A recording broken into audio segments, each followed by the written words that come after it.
Olá, como vão todos? Sejam todos muito bem-vindos. Eu sou Cris Dabi e esse é o nosso canal. Uma palavra que caracteriza muito o Internacional é união. O Alessandro Barcelos está fazendo isso muito bem. Eu só espero, claro, que todos que a política do Inter também esteja nesse mesmo compasso. Tá muito bom ver essa união desse grupo, ele é um grupo bem coeso e é um grande grupo. Jogadores de muito boa técnica, jogadores formiguinhas, trabalhadores e jogadores que acrescentam muito ao time, que não são nem craques, mas também para mau jogador tá muito longe.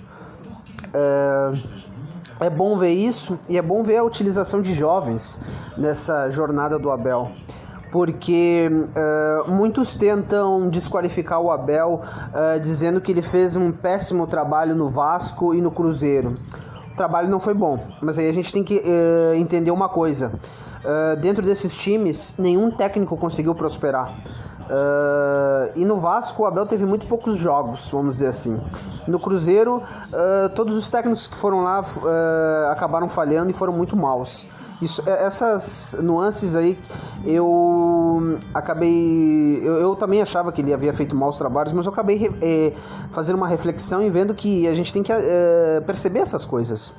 E no Flamengo, muitos vão dizer, ele tinha um cano de time e não tinha desempenho e as perspectivas talvez não fossem as melhores.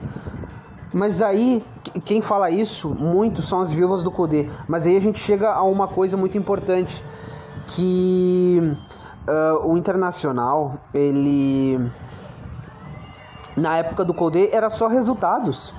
Porque vamos falar a verdade, o Cudê teve, vamos tirar a pandemia, uns 8 meses com o grupo para aperfeiçoar os jogadores, para definir estratégias, variadas estratégias nos jogos que ele ia ter, para escolher jogadores, para potencializar jogadores. Ele teve 8 meses e não fez nada disso. Até porque se a gente for ver, todos os jogos do Internacional de bom nível foram uns 5 jogos.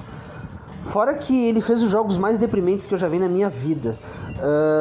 Por isso é sempre bom a gente fazer as ressalvas. Se o Abel não foi bem no Flamengo, muitos dizem que não foi bem, mesmo o Flamengo tendo um cano, embora também vieram 4 jogadores de muita categoria para o Flamengo.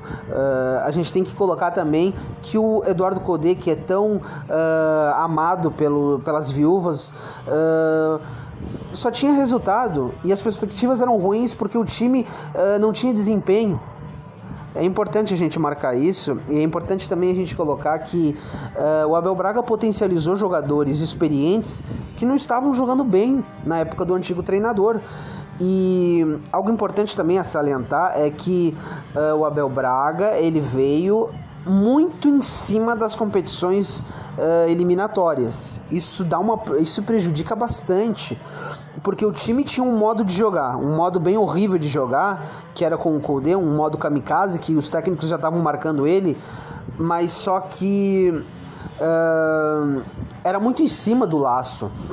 O Abel Braga ia ter dificuldades, ele acabou tentando manter aquela desorganização e aquela coisa de louco que nem 11 índios indo pra cima da bola. O Abel Braga ele demorou um pouco para arrumar isso, e quando a gente viu os efeitos da arrumação dele, mesmo ele tendo pegado o Corongo, ele com o Leomir, desde o jogo contra o Atlético Mineiro a gente já via que alguma coisa tinha mudado.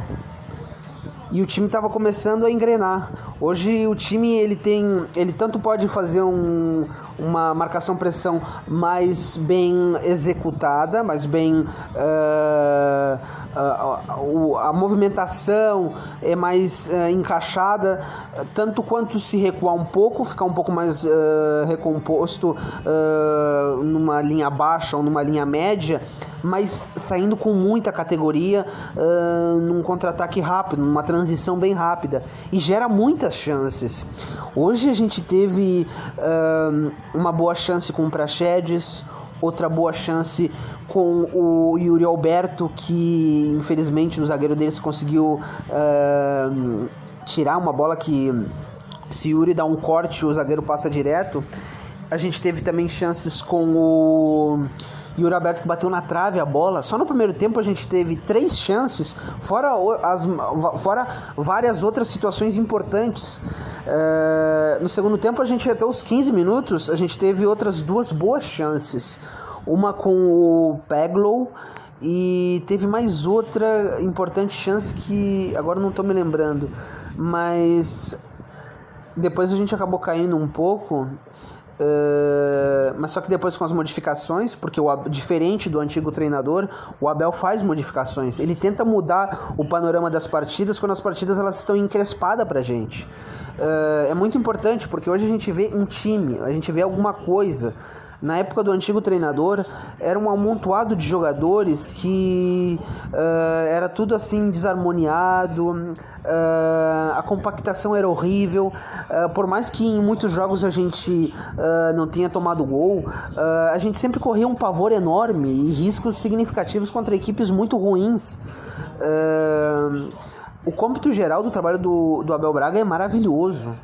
Ele está potencializando jogadores experientes, jogadores jovens, ele monta estratégias muito bem elaboradas para pegar os adversários, o time cria situações, o time é guerreiro, luta até o fim, a torcida está encantada porque é isso que a torcida quer ver.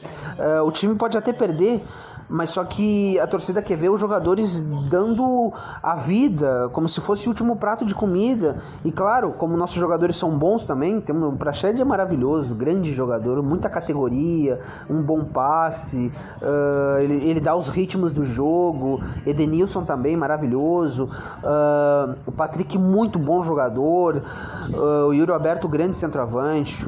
A gente vê que com o Yuri Alberto a gente sempre cria chances, oportunidades, as coisas elas andam muito bem sempre.